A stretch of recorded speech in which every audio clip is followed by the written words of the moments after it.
Pasca kerusuhan Tanjung Balai, Sumatera Utara, Seseorang mengambil kerusuhan yang terjadi di Tanjung Balai, Sumatera Utara. Sebuah rumah ibadah dan 5 mobil terparkir di halamannya hangus terbakar di dalam air massa. Assalamualaikum warahmatullahi wabarakatuh. Salam sejahtera bagi kita semua. Shalom, Om Swastiastu, Namo Buddhaya, dan salam kebajikan. Kami dari kelompok 4 kelas 28 mata kuliah pendidikan kewarganegaraan akan menyampaikan sebuah kasus intoleransi yang terjadi di Tanjung Balai pada tahun 2016 silam.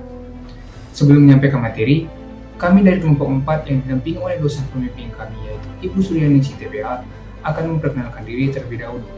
Perkenalkan, nama saya Risanto Pratama Tarigan Cibro dengan NIM 210301284 dari Prodi Agroteknologi Fakultas Pertanian. Perkenalkan, nama saya Agnes Batubara dengan NIM 210803006 dari Prodi Matematika Fakultas FMIPA. Perkenalkan, nama saya Elsa Yopita Syahaan dengan NIM 210803113 dari Prodi Matematika Fakultas Matematika dan Ilmu Pengetahuan Alam. Perkenalkan, nama saya Bunaya Salsabila Pramana dengan NIM 210301021, Prodi Agroteknologi, Fakultas Pertanian. Nama saya Reval Artana Wijaya dengan NIM 210301248, Prodi Agroteknologi, Fakultas Pertanian. Perkenalkan, nama saya Algifari Lesmana dengan NIM 210301059. Saya berasal dari Prodi Agroteknologi, Fakultas Pertanian. Perkenalkan, nama saya Rahmat Theodori Silalahi dengan NIM 210301240 dari Prodi Agroteknologi, Fakultas Pertanian. Perkenalkan, nama saya Antoni Swadugaran Lubangau dengan NIM 210803091 dari Program Studi Matematika, Fakultas FMIPA. Perkenalkan, nama saya Nizar Panawal Tarahap dengan NIM 211401023, Prodi Ilmu Komputer, Fakultas Ilmu Komputer Teknologi Informasi. Perkenalkan, nama saya Widina Ferianti Putri Waruwu dengan NIM 210301194 dari Prodi Agroteknologi, Fakultas Pertanian. Perkenalkan, nama saya Heni Octavia Srianti Ritonga dengan NIM 210301288 dari Program Studi Agroteknologi, Fakultas Pertanian. Perkenalkan, nama saya Devi Deladaya Perseli dengan NIM 210301268 dari Prodi Agroteknologi, Fakultas Pertanian.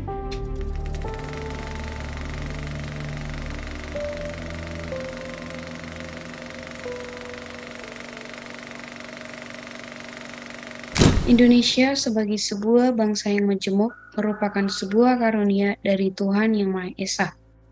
Kemajemukan dapat menjadi pisau bermata dua jika kita tidak memiliki sifat toleransi satu sama lain. Ketika sifat toleransi sudah terkikis, maka sifat intoleransi akan muncul ke permukaan.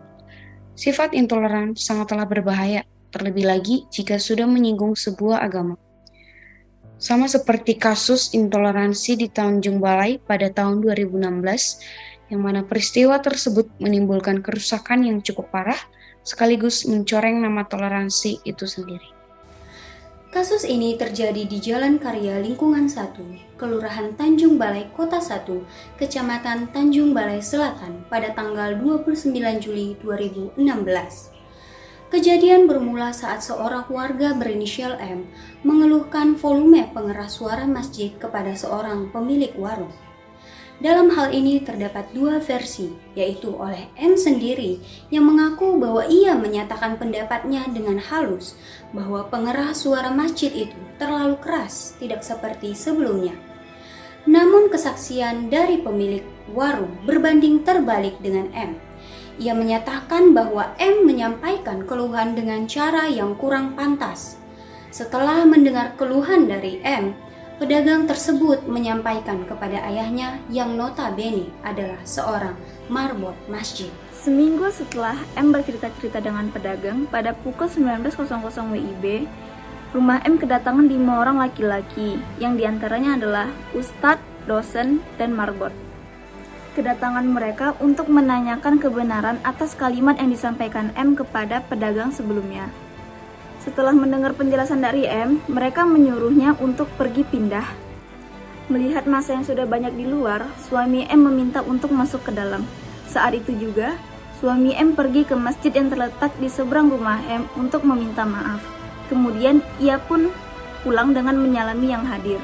Sekitar pada pukul 8 malam lewat, Bapak Kepling dan polisi lingkungan datang ke rumah M untuk mengajaknya ke kantor Lurah Tanjung Balai, Kota 1, Kecamatan Tanjung Balai Selatan. M yang didampingi suaminya, Bapak Kepling dan polisi lingkungan, pergi ke kantor kelurahan. Beberapa saat kemudian, massa telah berkumpul di depan kantor kelurahan. Kemudian, M meminta maaf jika merasa bersalah. Ketika di kantor lurah, anak M memberitahu bahwa rumah mereka telah dilempari dan dibakar oleh massa. Kaca rumah mereka dilempari, atap rumah mereka dilempari dan dibakar oleh tukang becak.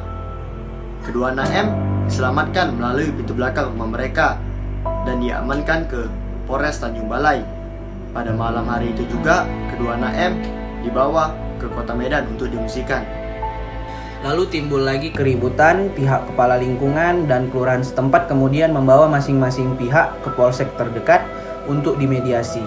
Pada saat itu massa sudah banyak berkumpul dan saat itu hadir Pak Jailani, polisi lingkungan, kepala kampung dan lain-lain. Dari kantor kelurahan, M dibawa ke Polsek Tanjung Balai untuk alasan keamanan. Karena massa yang semakin banyak dan alasan keamanan, 2 jam kemudian M pun dipindahkan ke Polres Tanjung Balai. Sekitar jam 9 malam waktu Indonesia Barat, kumpulan massa yang sangat banyak dipicu adanya oknum tak dikenal atau OTK yang membeberkan di media sosial Facebook broadcast di BBM yang isinya penyebaran kebencian yang mengakibatkan masyarakat melakukan kerusuhan dengan membakar dan merusak rumah ibadah etnis Tionghoa. Sekitar pukul 23 waktu Indonesia Barat, terjadi pengrusakan terhadap vihara yang berada di Jalan Juanda, yaitu vihara Wat Cukeng yang berada di dekat rumah M. Dan pada pukul 23:10 waktu Indonesia Barat, terjadi pula pengrusakan terhadap sebuah vihara, yaitu vihara Triratna yang berada di Jalan Asahan di dekat Pantai Ambak. Hal tersebut terlihat dari rekaman CCTV. Dan pada saat kejadian, biksu yang berada dalam vihara terselamatkan dan sudah dibawa ke Medan. Sedikitnya 3 vihara, 8 kelenteng, 2 yayasan Tionghoa, 1 tempat pengobatan dan rumah M rusak.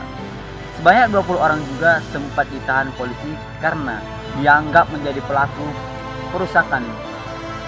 Pada 30 Juli 2016 pada pukul 04.00 waktu Indonesia Barat, massa sudah dibubarkan oleh pihak keamanan.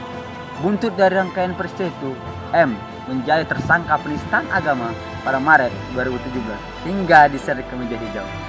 Sekitar 8 orang terlibat perusakan vihara dan kelenteng juga diseret dihukum sekitar 1-3 bulan di penjara.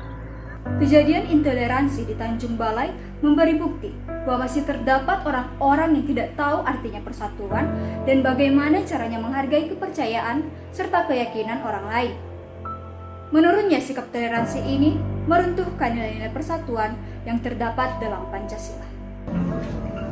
Pada saat terjadinya konflik antara umat beragama seperti dalam kasus intoleransi di Tanjung Balai 2016, solusi dalam mengatasi kasus intoleransi perlunya untuk saling menghargai dan menghormati dengan baik tanpa pandang usia, agama, ras dan budaya, serta menegakkan perdamaian antara umat beragama. Maka dari itu, sangat penting jika perdamaian dan sikap saling menghargai dan menghormati sudah tertanam dalam diri. Harus saling menghargai dan toleransi dalam beragama, sehingga tidak akan terjadi hal yang tidak diinginkan. Seperti halnya pada kasus ini, ketika konflik antar umat beragama terjadi, media harus menemukan solusi alternatif pemecahan masalah, serta memberikan bahasan yang penuh kedamaian. Media massa dapat menerbitkan berita yang menanamkan bahwa kekerasan bukan merupakan solusi untuk masalah yang terjadi. Media massa dapat memberikan berita-berita yang objektif dan menyejukkan kedua pihak yang sedang terjadi konflik. Rendahnya tingkat toleransi tidak menutup kemungkinan bahwa kasus intoleransi seperti di Tanjung Balai pada tahun 2016 dapat terulang kembali. Oleh sebab itu, kita perlu meningkatkan toleransi satu sama lain dengan cara bersikap menghormati orang lain tanpa pandang bulu, saling menghargai satu sama lain, tidak mengganggu orang lain yang sedang beribadah, memposisikan diri dengan orang yang kita anggap berbeda, serta menerima orang lain meskipun berbeda agama, suku, ataupun ras. Seperti beberapa kalimat yang pernah disampaikan oleh Bapak Pluralisme kita, yaitu Abdurrahman Wahid, atau yang kita kenal dengan nama Gus Dur. Semakin tinggi ilmu seseorang, maka semakin besar rasa toleransinya, serta agama melarang adanya perpecahan, bukan perbedaan. Sekian dan terima kasih.